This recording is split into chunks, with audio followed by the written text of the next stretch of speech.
সকলকে আমার আনন্দিত জয়গুরু। আজকে ইষ্ট প্রসঙ্গে আলোচনা করব পরমপ্রেমময় শ্রী ঠাকুরের একটি সুন্দর যাজন নিয়ে। আমরা অনেকেই অনেক বিষয় নিয়ে শঙ্কায় থাকি। শ্রী ঠাকুর সকল বিষয়ের কি সুন্দর সমাধান দিলেন, তেমনই একটি যাজন নিয়ে আসছি আজ। এক রবিবার সন্ধে বেনুচিতি সৎসঙ্গ অধিবেশনে প্রার্থনায় বসবার সময় বঙ্কিমদা দেশের বাড়ি বাঁকুড়া মেটালি গ্রাম থেকে এসেছেন। দেখে মনে হলো খুবই চিন্তিত ও শঙ্কিত। জিজ্ঞাসা করায় বললেন খুব খারাপ খবর। আরও বললেন শ্রী ঠাকুরের শ্রীচরণে সকলেই যেন তার জন্য প্রার্থনা করি আমরা, কারণ তাদের বাড়ির মধ্যে একটা মান গাছের ফুল ধরেছে। মান গাছে ফুল ধরলে নাকি নির্বংশ হয়।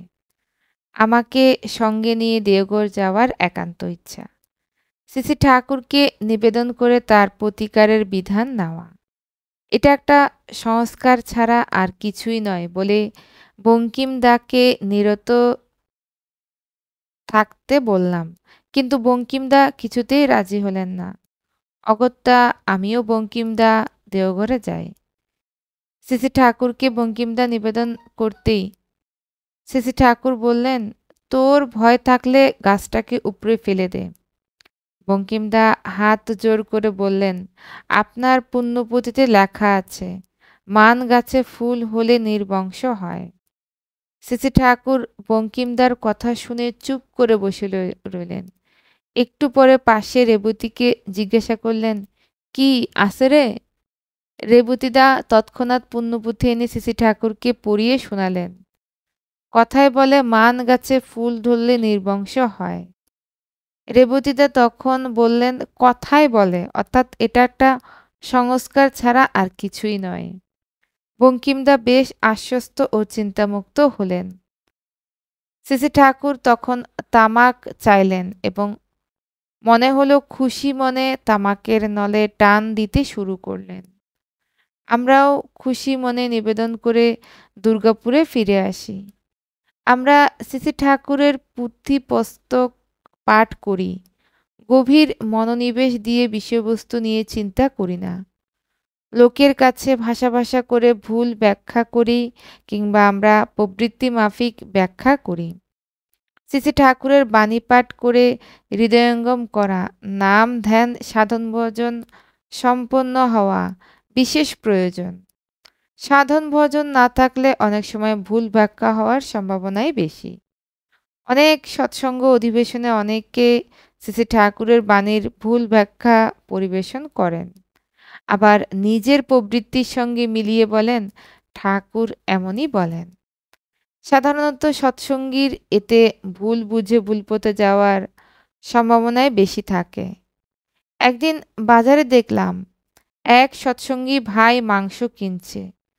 তাকে মাছ মাংস না খাওয়ার কথা বলায় প্রত্যুত্তরে বলেন মাংস খাওয়ার কথা নাকি পুণ্যপুঁথিতে আছে। সে কথা নাকি এক অধিবেশনে শুনেছেন।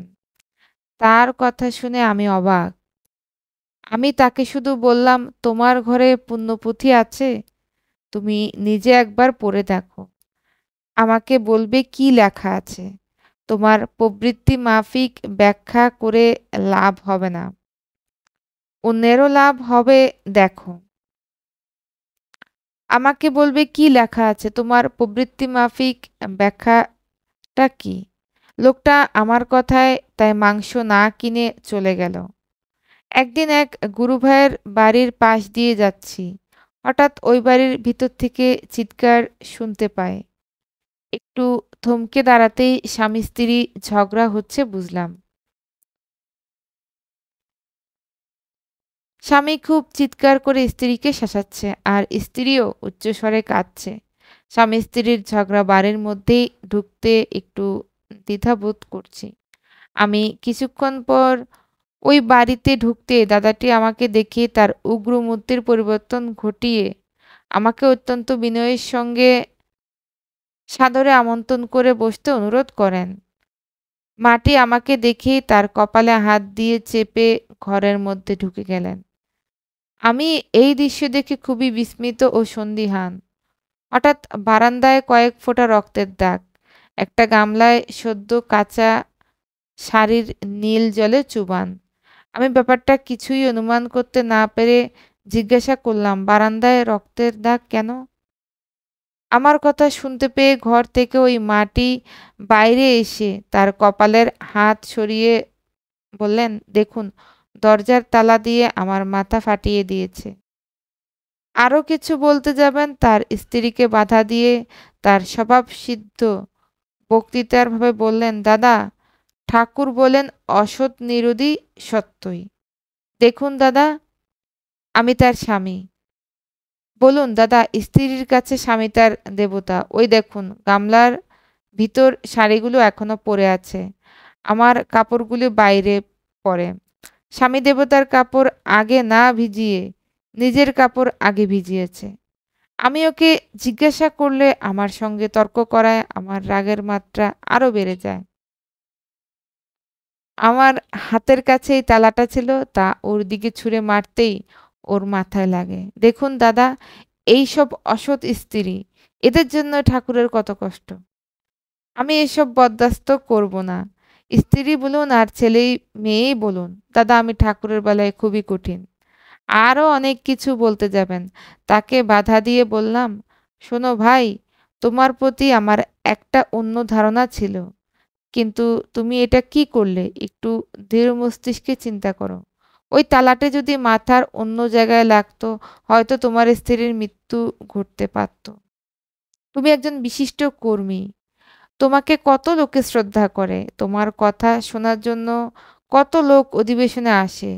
যদি জানতে পারে তোমার কথাগুলির সঙ্গে তোমার আচরণের কোনো মিল নেই, শুধু মুখেই বলো, তোমার প্রতি তাদের শ্রদ্ধা ভক্তি কিছু থাকবে কি? মানে মানে তোমাকে অনেক ঘৃণাই করবে। আরো কিছু বলতে যাব, হঠাৎ আমার পা ধরে কাঁদতে কাঁদতে বলে, ভুল হয়ে গেছে, ক্ষমা করুন। রাগের মাথায় করে ফেলেছি, ক্ষমা করার আমি কেউ নই, ক্ষমা করবেন মালিকই। শ্রী ঠাকুরের ফটোর দিকে লক্ষ্য করে বললাম, দুজন মিলে একসঙ্গে ঠাকুরের কাছে বসে কৃতকর্মের জন্য কাতর প্রার্থনা জানান। এতক্ষণ শ্রী কালীপদ রাহার আলোচনা পত্রিকা থেকে আলোচনা করছিলাম। সত্যি আমরা সবাই শ্রী ঠাকুরকে ধরেছি, কিন্তু শ্রী ঠাকুরকে বুঝে ধরেছি কয়জন? ঠাকুর কোনখানে কোন কথা বলেছেন সেটার কেমন প্রয়োগ হবে, সে প্রয়োগটা আমরা কতটুকুই বা বুঝি? আজকে ইষ্ট প্রসঙ্গ এ পর্যন্তই। প্রত্যেককে আমার আনন্দিত জয় গুরু।